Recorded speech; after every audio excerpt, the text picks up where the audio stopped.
Amém. Que presença maravilhosa do Espírito Santo aqui nessa noite. Eu digo que desde a manhã, nós estamos aqui desde a parte da manhã na casa do Senhor. Viemos pelo culto matinal e agora nessa noite. E como Deus tem se feito presente, tem sido maravilhoso. E eu louvo a Deus porque, ouvindo a irmã Inajara falar, eu vejo como o nosso Deus é um Deus tão providencial, Aqui ela contou um testemunho específico, mas Ele guarda em todas as coisas, guarda em tudo. Eu não sei o que você espera do Senhor, eu não sei o que você esperaria ouvir aqui nessa noite, ou alcançar, mas uma coisa é certa: o nosso Deus, Ele é a perfeição dentro da sua necessidade. Talvez precisamos de um abraço, A gente fala assim: Deus, só um abraço seria bom hoje.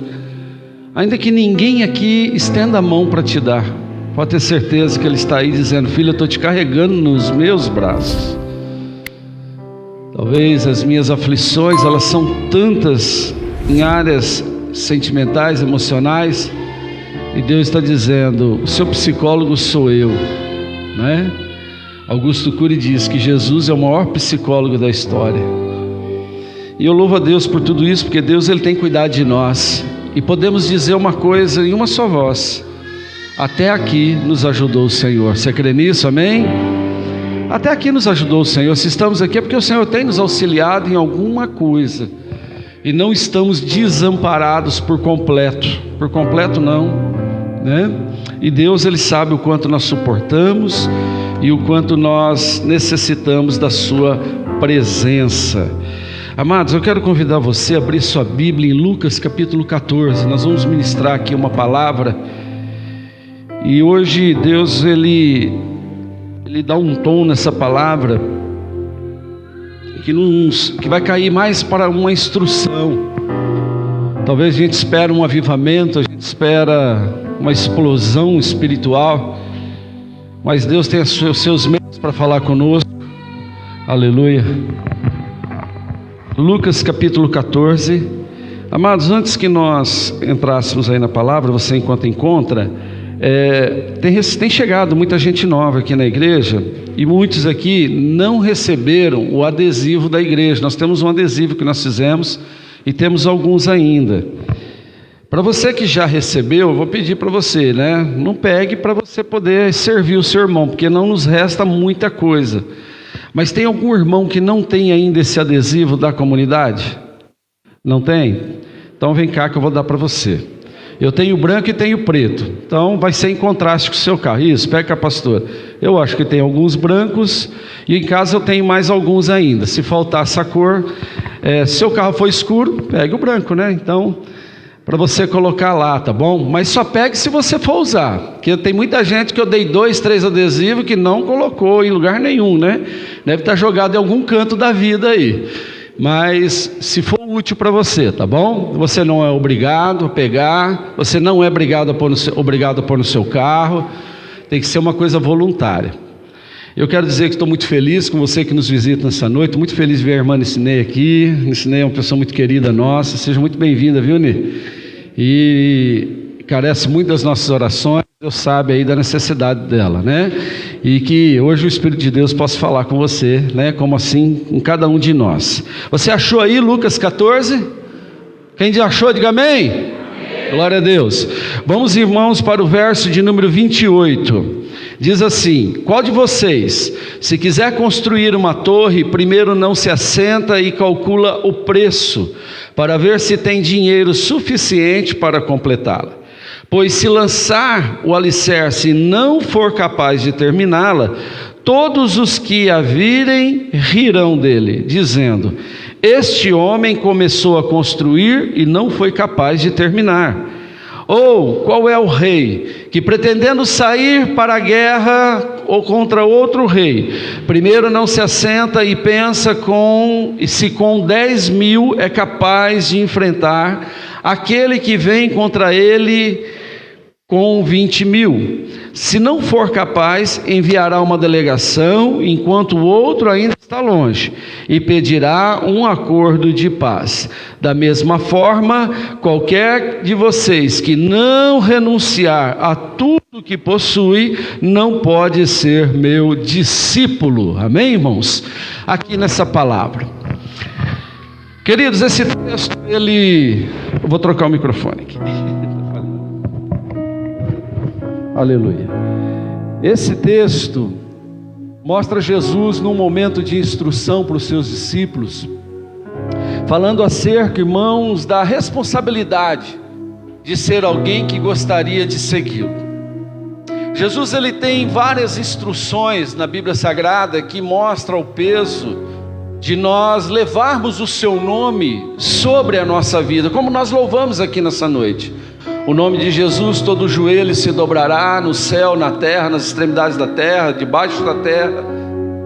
Mas tudo isso, irmãos, exige de mim, exige de você uma certa atitude, um certo posicionamento. E dentre todos os ensinos, Jesus agora, ele vem falar de um assunto bastante peculiar, um assunto assim muito interessante, que ele começa a ilustrar essa responsabilidade de segui-lo em ter uma vida muito bem calculada, uma vida que ela está, irmãos, muito bem programada para aquilo que ela está destinada a viver na presença dele. Não é uma vida, irmãos, que estará destinada a viver neste mundo. Todos nós temos uma história escrita de começo ao fim. Estamos aqui, irmãos, determinados pelo tempo de Deus. Deus sabe o dia do seu nascimento e Ele também sabe o dia do seu recolhimento. Tudo está no controle de Deus, ainda que nós gostemos ou não gostemos, ainda que nós aceitemos ou não aceitemos.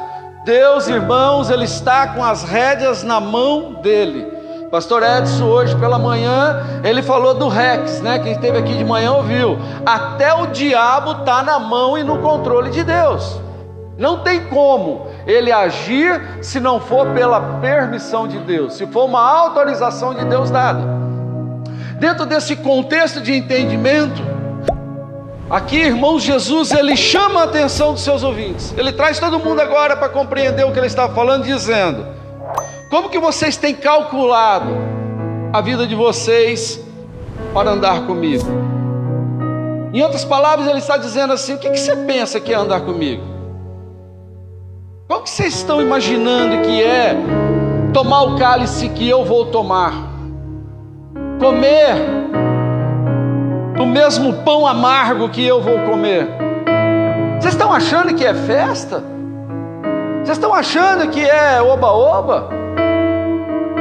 É milagres, sinais, prodígios, barulho, glória a Deus apenas? Não. Por isso que Jesus, irmãos, ele chama a responsabilidade de todos aqueles que intencionavam ser o seu discípulo, de ser bom de cálculo. Como é que você é com os cálculos da sua vida? Essa palavra, ela confronta a mim e a você sobre uma direção. Uma direção que Jesus diz: quer ser um discípulo? Você tem que saber planejar a sua vida. O planejamento na nossa vida espiritual, muitas vezes ele é negligenciado. Ele muitas vezes é deixado de lado. Sabe por quê?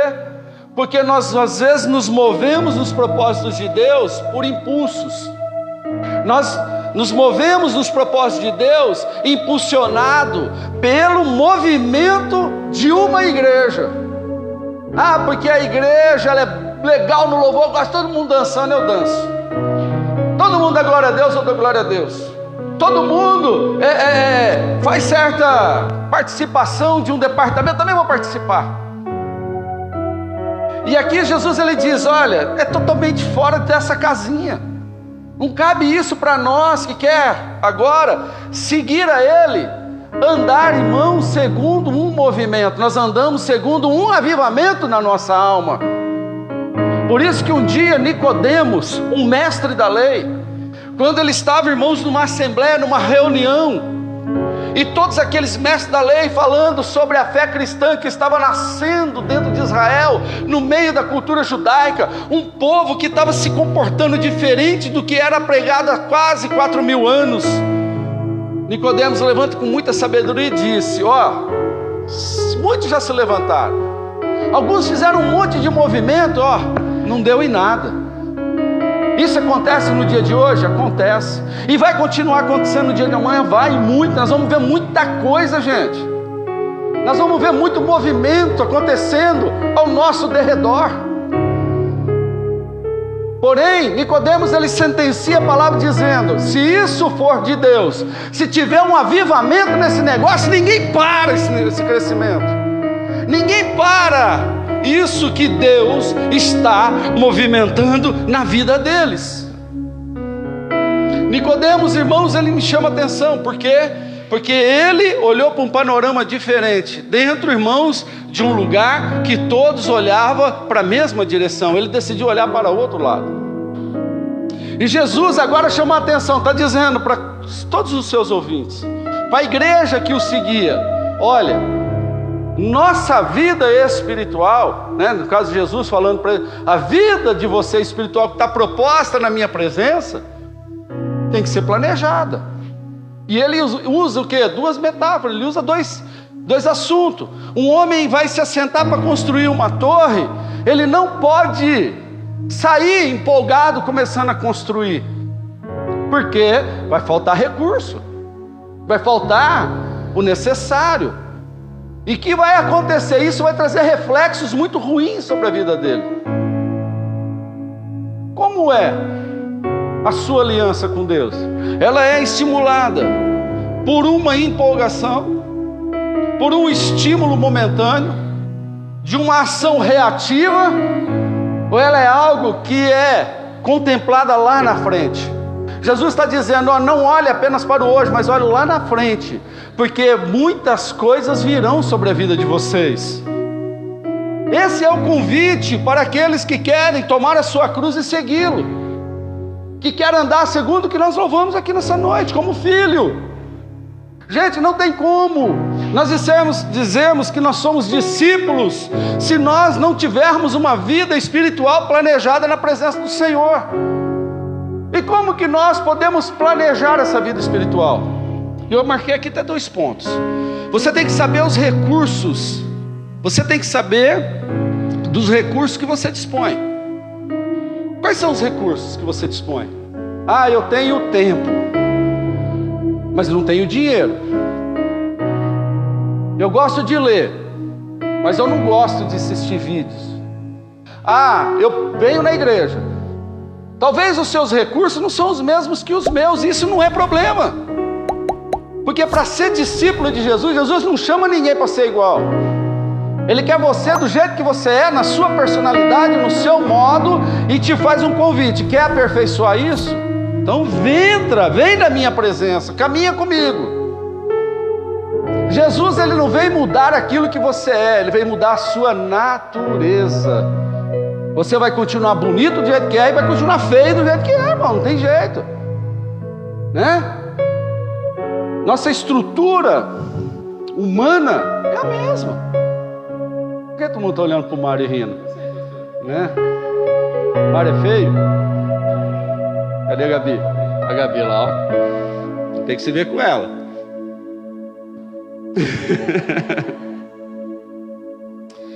O contexto é esse.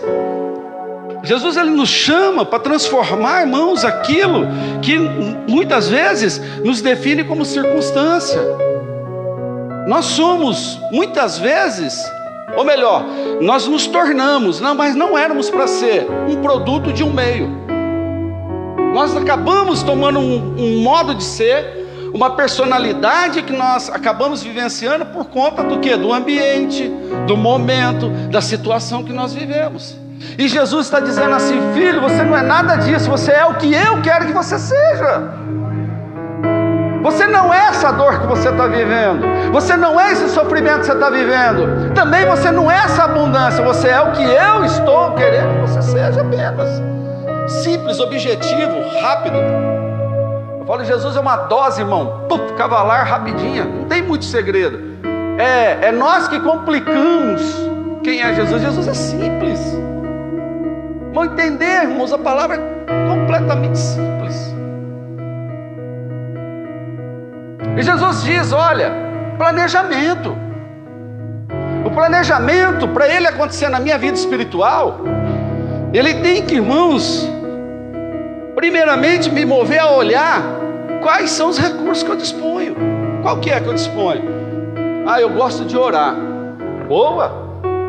Então ore com fervor. Eu gosto de ministrar. Então ministre com seriedade. Eu gosto de trabalhar. Então trabalhe com afinco. Esses recursos que você dispõe, talvez você não é alguém mega blaster inteligente. Talvez você não é daqueles que muitas vezes pega a Bíblia Sagrada e destrincha um versículo, irmão, que fala, caramba, esse cara é um mestre. Não, talvez você não é assim. Só que você tem uma fé tão viva dentro de você, irmão, que vale muito mais do que qualquer conhecimento. É isso que você dispõe. Talvez nós esperamos ter, irmãos, recursos mirabolantes para fazer coisas mirabolantes para um povo, irmãos, que contempla essas coisas. Não é nada disso que Jesus quer. Jesus às vezes quer nos usar de uma maneira tão simples, às vezes, irmãos, com uma pessoa na história da nossa vida. Eu ouvi uma vez um testemunho de um pastor, irmãos, que ele levou 30 anos para converter a mulher dele. Foi a única alma que ele converteu na vida dele, a esposa. Que é uma pessoa mais difícil do que a esposa, porque conhece todos os seus defeitos, conhece todas as suas falhas, né? Eu não sei quem é que falou aqui, se foi o pastor Edson, outra pessoa. Foi o pastor Edson, acho que na segunda-feira. Fala que eu sou bênção, vem conviver comigo para você ver o que eu sou, né? Aí vê o que é o peso da espada. E é assim.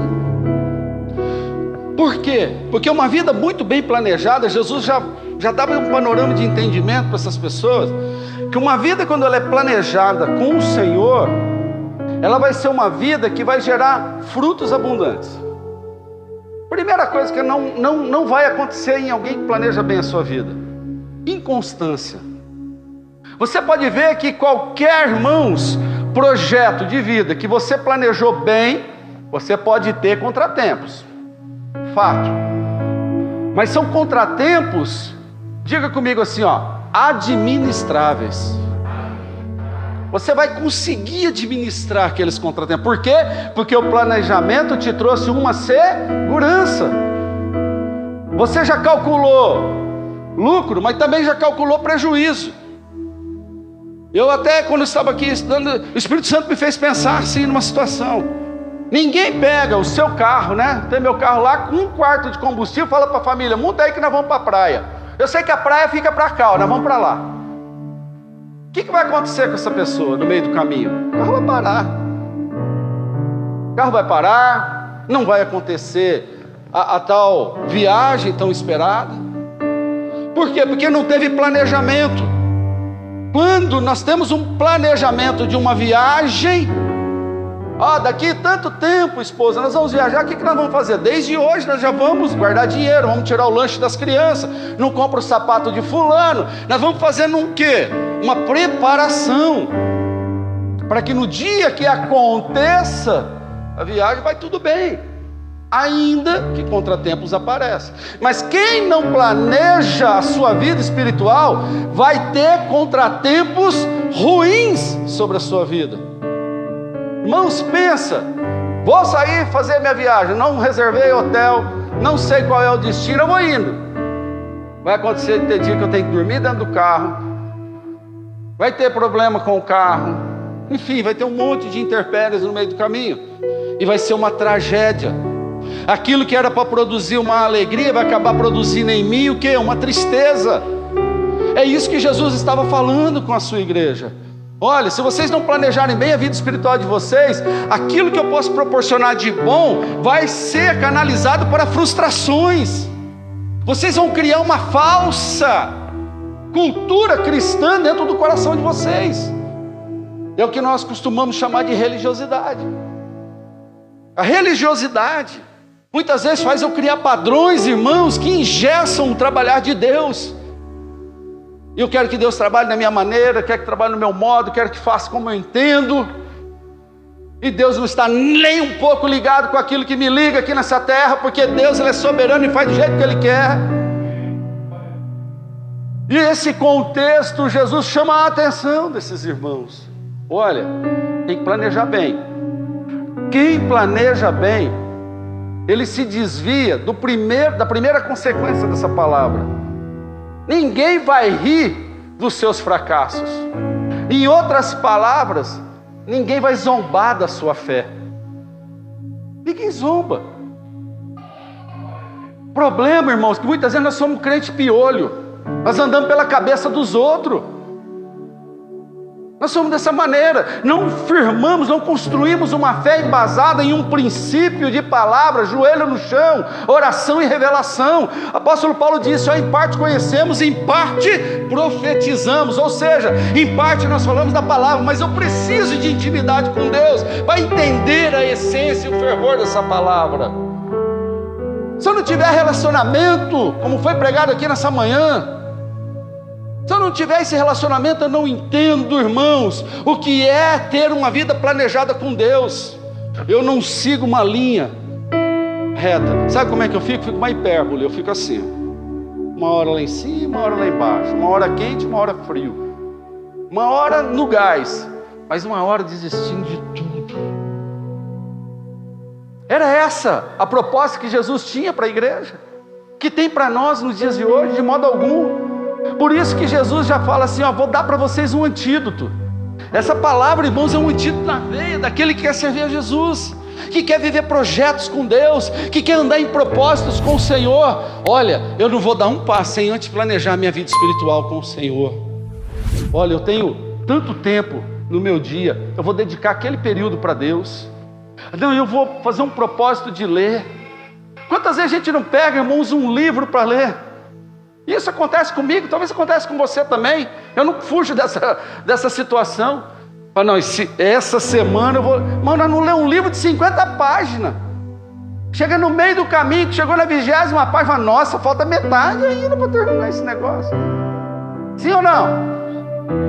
Sabe por quê? Porque não fizemos um planejamento.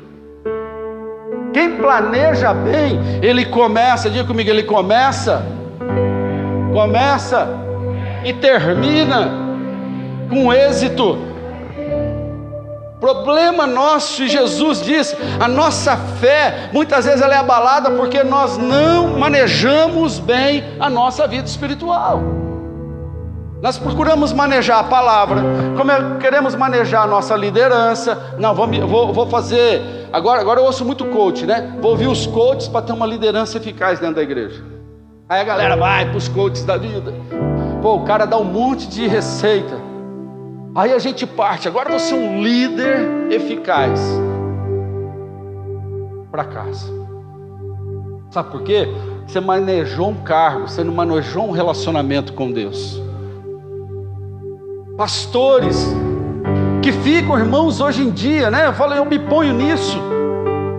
Às vezes, irmãos, comendo só de comida aí que já foi amassada, já foi revirada, mastigada e cuspida pelo diabo já.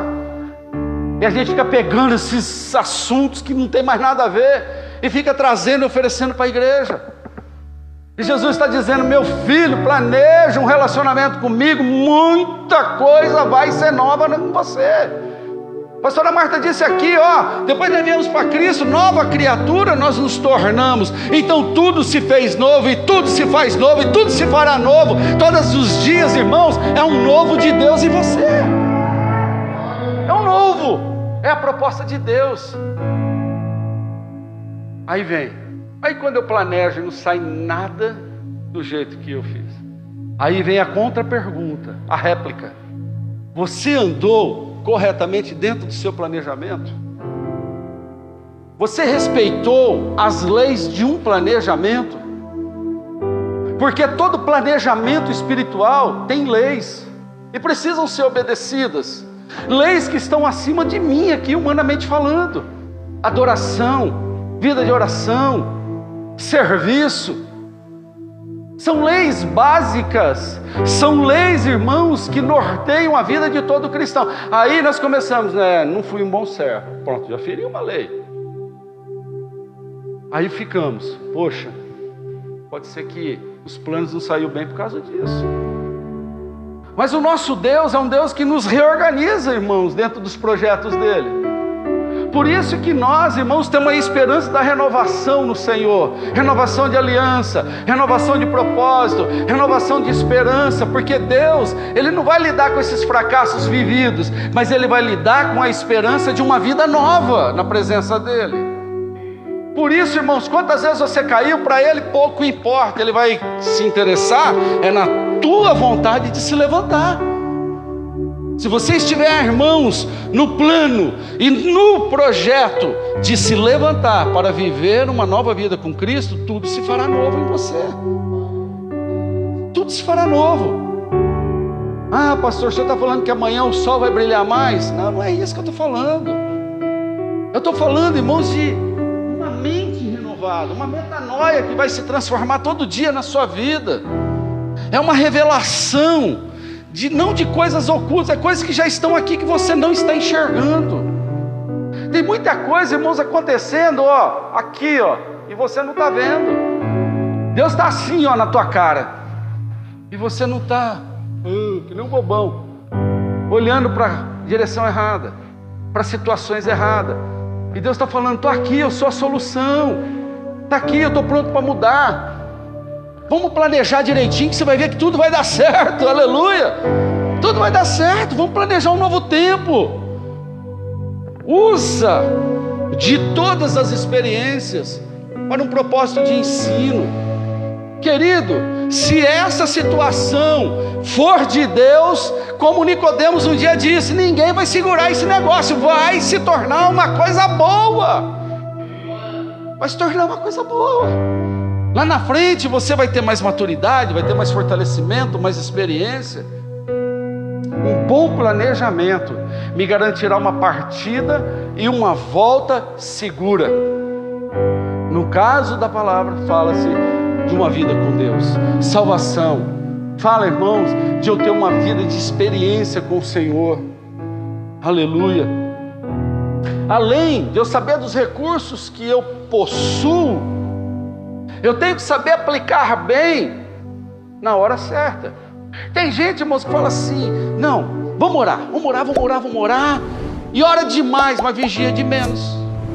Aplica muita oração e pouca vigilância.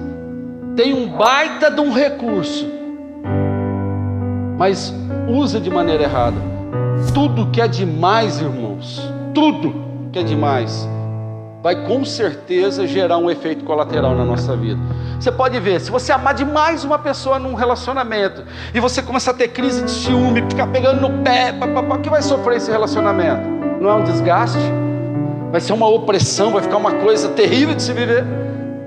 Ah, mas é amor, pastor. Mas é um amor venenoso. Se também você não liga e deixa a coisa rolar, sem nenhum zelo, nenhum cuidado, vai também zangar, você vai perder. Tudo que é demais cria um efeito colateral, irmãos, negativo para a nossa vida. A dor, se for demais, a alegria, se ela for demais, as emoções, se for demais, vai criar um efeito colateral. E isso tem sido danoso na vida de uma igreja que leva a cruz de Cristo. Por isso que Jesus, irmãos, diz, olha, cuidado, não use errado os recursos, porque outros olharão e vão zombar de vocês. Vão olhar para a vida espiritual de vocês e vai dizer, mas essa aí, uma coisa me faz pensar, por que será que às vezes as pessoas não dão crédito para nós? Tem gente que fala assim, agora virou crente. Vai começar com esse negócio de crente aí, Por que as pessoas não acreditam em você? É culpa delas? Ou a culpa é sua? Porque todos os projetos da sua vida que você apresentou para esta pessoa, mostrou que você fale no meio do caminho, você desiste e você não vai até o fim. Me faz pensar, irmãos, numa corrida. Vou dar um exemplo para vocês. Pensa, irmãos, um grupo de corredores.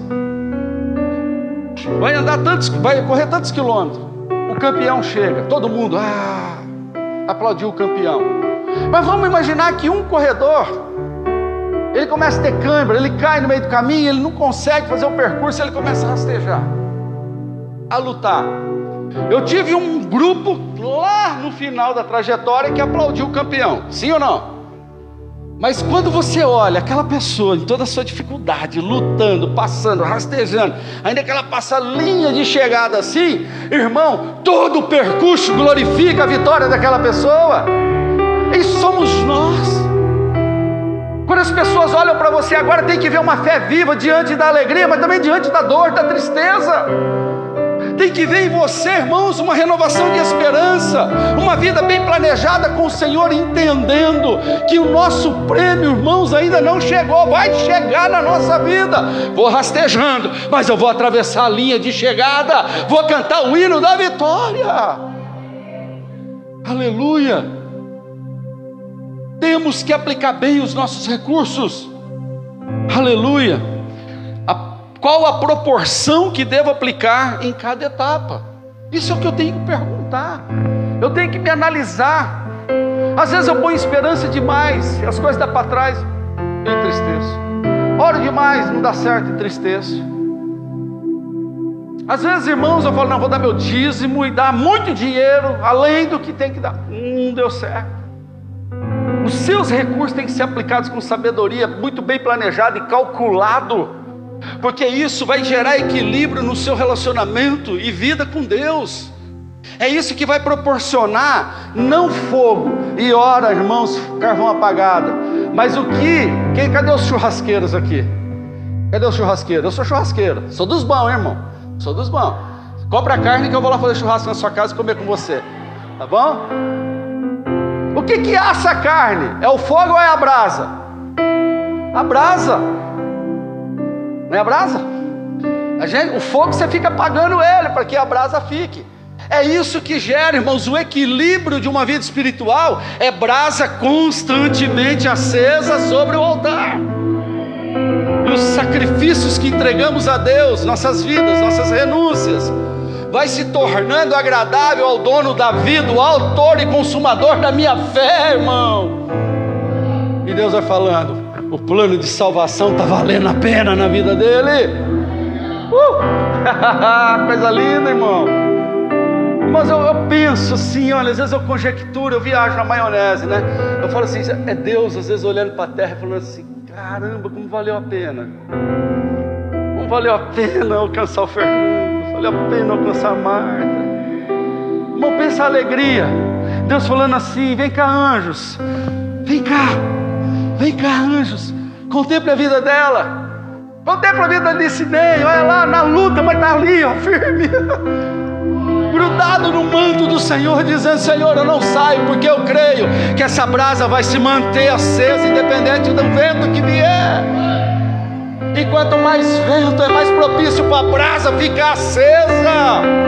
Vento na nossa vida não é para destruir, é para me manter firme na presença do Senhor. Quanto mais vento, mais eu aprendo a firmar meus pés na presença de Deus. Por isso não desiste, marido, não desiste, o vento é favorável. O vento é favorável. Aleluia. Efeitos de uma vida bem planejada com o Senhor. Evita zombarias, evita guerras. A segunda metáfora dita por Jesus aqui fala de quem? Do rei, que vai sair a guerra com 10 mil homens, aí o camarada vem com 20 mil. Se ele não tiver uma estratégia, vai virar guerra. Se ele não tiver um bom planejamento, vai virar uma turbulência na vida. Irmãos, eu nunca vi uma geração de crente. Eu estou, olha, quase 20 anos pastoreando. Eu nunca vi uma geração de crentes com tantas guerras interiores como a gente vê hoje. Todo mundo com um conflito emocional, sentimental, uma luta dentro de si. E Jesus dizendo, eu sou a brisa, eu sou a paz, eu sou aquele que acalma o vento, eu cesso. Que efeito colateral é esse? Só posso entender uma coisa: falta de planejamento na nossa vida espiritual. Talvez essa palavra ela vem falar para você aqui agora. Pare de andar empolgado e comece a andar, irmãos, entendendo o que é a presença de Deus na sua vida. Pare de ser empolgado.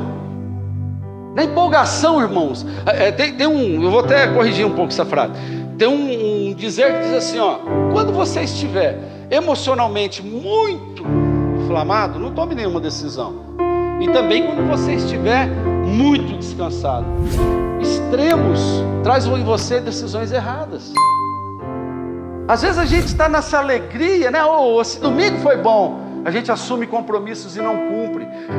Eclesiastes 5 diz: se fizeres um voto ao Senhor, cumpre. Cumpre. Porque se não cumprir, irmãos, isso traz pendências espirituais muitas vezes para a nossa vida. Tem coisas que hoje não estão dando certo por pendências do passado, por pendências que eu não me corrigi, eu não me consertei. Planejei errado numa época, dei uma atitude errada e vem o quê? Eu venho passando uma massa em cima dessa situação, eu venho encapando essa situação, mas chega uma hora que você tem que tratar. Tem que chegar uma hora que você tem que tirar a sujeira debaixo do tapete, varrer ela, falar: agora é hora de limpar a casa. Para que grandes coisas se manifestem sobre a nossa vida, para que novos caminhos sejam abertos, para que o novo de Deus se revele em nós. Vida planejada. Para mim, irmãos, aleluia, servir a Deus, eu tenho que planejar muito bem todos os meus movimentos e ações. Por isso que Jesus deixa a palavra: aquele que coloca a mão no arado não deve fazer o quê? Olhar para trás. Irmãos, uma vez que você colocou a mão no arado, não olha para trás não. Isso vai trazer muitas vezes consequências incorrigíveis na nossa vida. Jesus, irmãos, Ele faz um convite. Mas que Ele fala: entrega a sua vida. Entrega a sua vida. Estou aqui para mudar esse caminho. E a gente prefere viver uma vida desorganizada. O que importa é o hoje, né? Eu vou viver uma vida eu vou viver feliz a qualquer preço. Irmão, isso é viver feliz a qualquer preço, está levando muita gente à destruição. Porque tem muita gente que está passando por cima de pessoas, está passando por cima de princípios, por cima de valores, para encontrar essa tal felicidade que não existe. Está fazendo alianças erradas na sua vida, que depois, para quebrar esses pactos, está dando muito trabalho. E é um tempo que Jesus nos chama a atenção. Quer ser meu discípulo? Então planeja bem. Olha para o seu ministério, olha para a sua vida cristã, olha para a sua liderança, olha para os planos que você quer ter comigo e deixa eu dirigir. Tira a mão. É isso que você quer? Então deixa eu dirigir. Ei, senta no banco de trás. Eu sou o motorista da sua vida. Tem coragem aqui nessa noite falar isso para Jesus? Tem coragem aí, igreja? Fala: Jesus, pode tomar a frente, pode tomar o controle do volante? Irmãos, é um desafio. Eu sou motorista. Se tem uma coisa que eu não gosto é sentar no banco do passageiro. A minha mulher padece comigo. Eu ando com ela e falo assim: é o carro. Pare. Eu dou um trabalho para ela lascar. Mas, irmãos, vou sair justificado, que ela é pior do que eu, viu? Ela começa a ver buraco onde não tem, começa a ver um monte de coisa. Mas Jesus está dizendo: deixa eu assumir esse controle. Organize a sua vida. Planeje os projetos e viva por esses projetos planejados. Irmão, se você não é capaz de morrer por aquilo que você acredita, jamais você vai poder viver por ele. Quem não planeja bem o seu caminho, jamais vai encontrar, irmãos, a alegria que esta viagem chamada Jesus, uma estrada escrito, o caminho, pode proporcionar para nós. Querido, nós vamos cair muito, mas pode ter certeza, a cada levantar, o céu vai bradar conosco. vai bradar, irmão, caí já muito na minha caminhada, mas eu vejo todas as vezes que eu falo: Senhor, que a sua misericórdia me envolva. Irmãos, eu levanto muito mais forte do que na hora que eu tombo. É isso que Deus proporciona para nós, essa alegria, esse renovo. Mas nós temos que aprender a planejar melhor a nossa vida espiritual. Não se preocupe apenas em planejar a sua vida profissional. Todo mundo sabe quanto que quer ganhar daqui 5, 10 anos. Daqui 5, 10 anos eu quero ter minha casa própria, meu carro novo, minha moto, meu não sei o quê. E eu te confronto: e o que você planejou para a sua vida espiritual? O que você planejou para ela? Você já disse para o Senhor: Senhor, eu quero ser usado na tua obra. Senhor, eu queria um dia estar naquele púlpito pregando. Irmãos, eu temo pelo futuro de uma igreja, porque a maioria dos jovens e adolescentes que você conversa, nenhum mais almeja uma vida ministerial, não almeja um altar, o desejo de estar pregando, ganhando almas para Jesus. Está crítico, Luizinho, está crítico. É uma loucura hoje. Eu não sei o que vai ser a igreja daqui 20 anos, 30 anos. Ainda bem que a igreja é do Senhor e não é do homem, porque se fosse do homem nós rasgávamos todas as nossas esperanças. Por isso que eu fico feliz quando Deus levanta. Não é porque é meu filho, um homem como Mateus, como o Leandro, como o Mário, são meninos que estão à frente de liderança, estão indo, trabalhando, Gabi, sabe, isso é bom. Cheio de dificuldades e deficiências, mas está levantando, está fazendo alguma coisa. Temos que acreditar. Dá um toquinho no irmão aí e diz assim: planeje melhor a sua vida espiritual. Fala aí, irmão, seja profeta na vida dessa irmã, desse irmão aí. Planeje melhor, porque aí pode estar o segredo da sua paz. Talvez as suas guerras é por falta de planejamento. Planeja tudo. Eu quero minha família, quero netos, quero filhos, mas vida espiritual, que é o mais importante, nós não planejamos. Nos coloquemos de pé, por favor.